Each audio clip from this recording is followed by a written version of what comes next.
Welcome to another one of my trip reports. Today, I'll be flying with FlyBonza on board a Boeing 737 MAX 8. Today's trip report begins at Southern Cross Station in the heart of Melbourne. Melbourne is the largest city in Victoria and the second largest city in Australia, just behind Sydney. With a population of 5 million spread across nearly 10,000 squared kilometres, the city has the most diversity, culture-wise, than any other city in the country. Being quite a large city, Melbourne has more than one airport. 4 in fact, those being Tullamarine, Avalon, Essendon and Moorabbin. Today I will be flying out of Avalon Airport, which technically isn't in the area surrounding Melbourne. The airport itself is 48 kilometres to the southwest, and is closer to Geelong than Melbourne itself.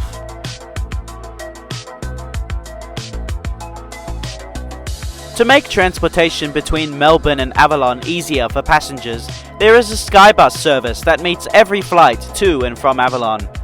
A one-way ticket on board the Skybus is a very reasonable $25 from the city for adults one way. Along the way, the bus stops at Werribee, which is approximately halfway between the airport and the city. This afternoon the bus was very empty, with only 5 people on board.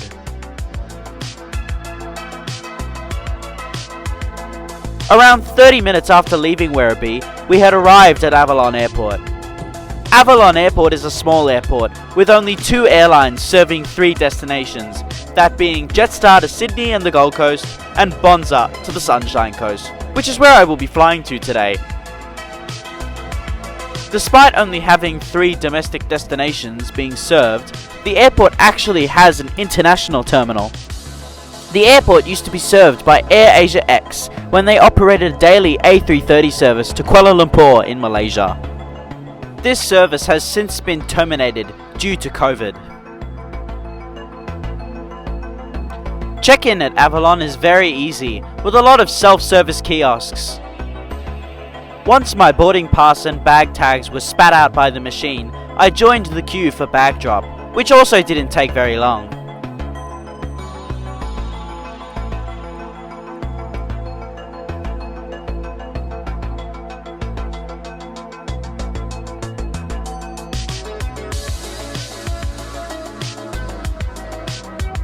Once my bag was underway, security is located right of the check-in area and is very visible.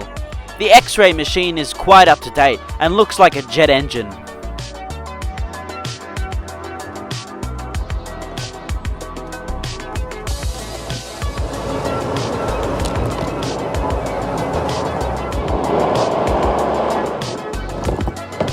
Once airside, there is a small food court with a bar and relay shop.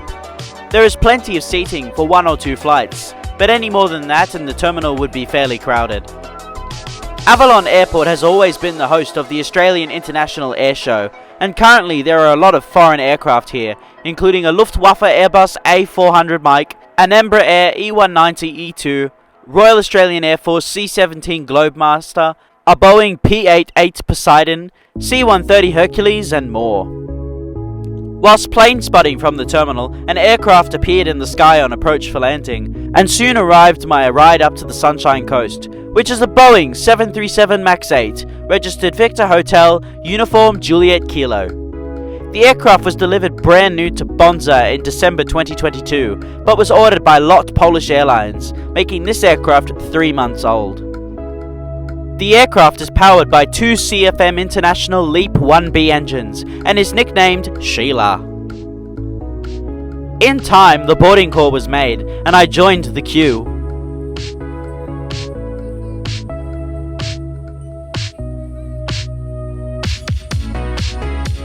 I usually love walking across the apron to aircraft, however, today considering the weather, I would have preferred if we boarded by other means.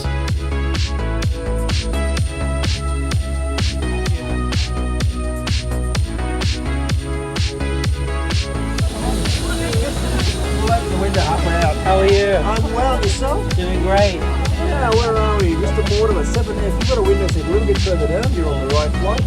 Yeah, it's the only one. Bonza's 737 MAX 8 are in an all-economy class layout with 186 seats in a 3-3 configuration. This afternoon I shall be seated in 7 Foxtrot. The seat has 29 inches of pitch and 17 inches of width and reclines 3 inches. There is a standard tray table that folds down and extends, and in the seat pocket is a safety card only. The seat itself has a USB-A port and a universal power outlet. Above are individual air vents, reading lights and flight attendant call button.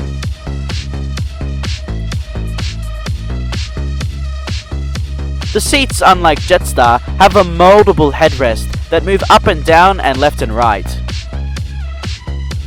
Upon looking outside, I saw a Royal Australian Air Force Boeing 737 business jet, which is one of the aircraft used by the Prime Minister of Australia.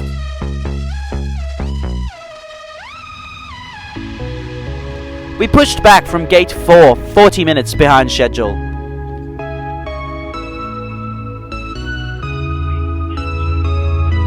It seems like the pushback driver was having a little bit of trouble pushing us back, as we pushed back in the wrong direction.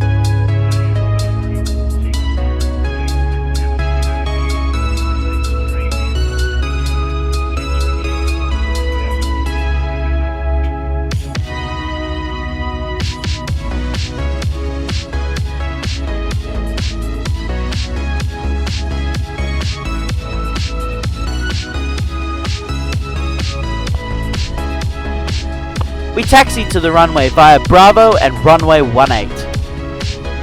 Due to the air show taking up most of the runway, taxiways Alpha, Charlie and Delta are closed, therefore we had to backtrack the entire length of the runway. Now please enjoy this unedited takeoff footage.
After takeoff, we turned right slightly, tracking northeast towards the Sunshine Coast.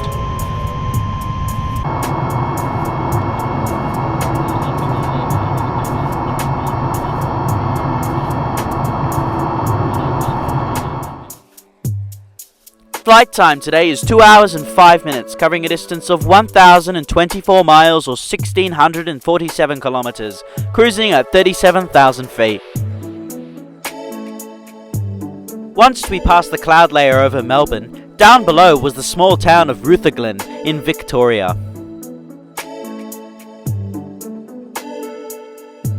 Bonza is unique when it comes to the in-flight service. There is no cart that passes down the aisle.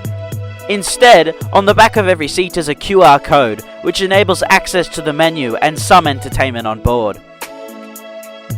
The menu features all Australian food and drink, including alcoholic beverages. Once selecting and paying for the food, the wait time is approximately 10 to 15 minutes.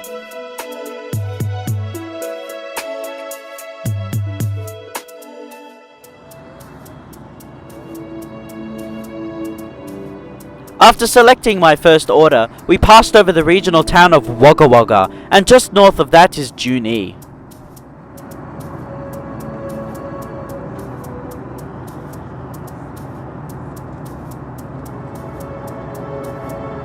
Soon my order was served, and I started with an Anzac biscuit, which if you aren't Australian, are coconut and oat biscuits. They are very tasty, but a little small for my liking.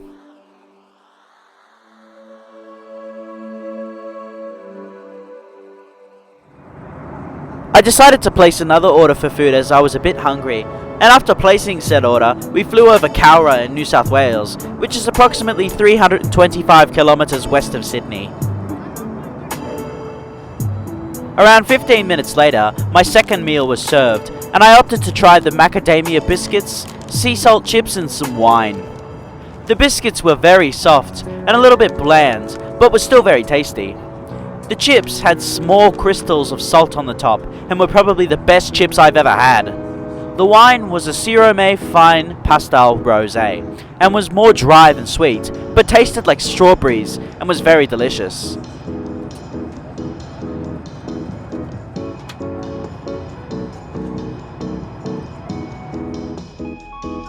After finishing my meal, we passed by Musselwell Brook.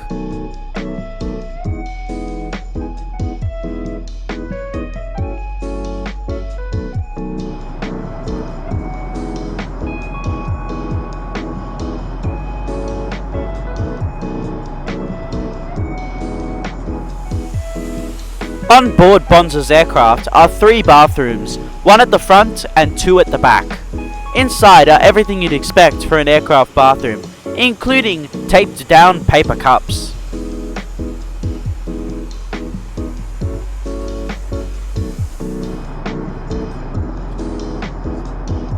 Just prior to our descent, we flew west of Byron Bay in far north New South Wales.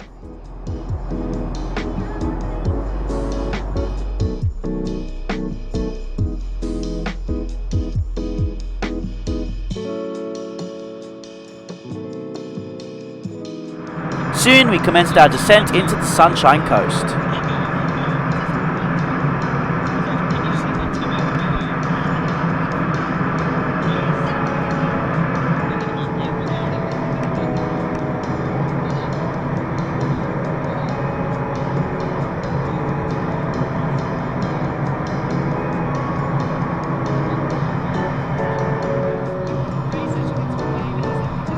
Whilst we were descending, the left-hand side of the aircraft was treated to a beautiful sunset that beamed golden colours throughout the cabin. I unfortunately couldn't see the sunset as I was on the wrong side of the aircraft, but no matter, I got to see it on final approach.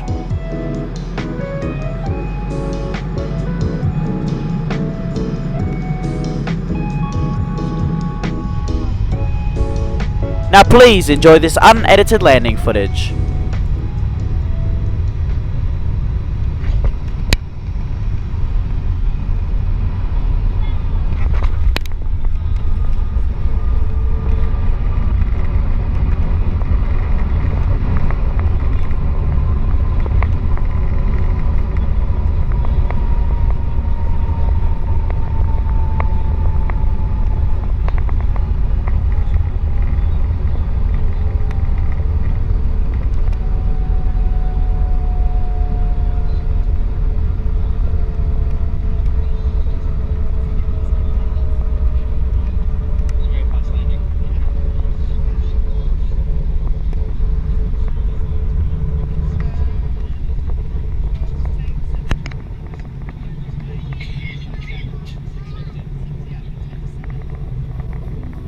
After landing, we taxied back to the terminal via Foxtrot Bravo 1 Bravo to Gate 5.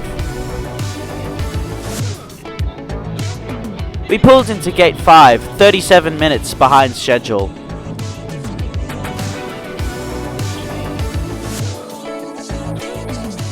Stepping off this aircraft today got me thinking about the entire experience Bonza has provided.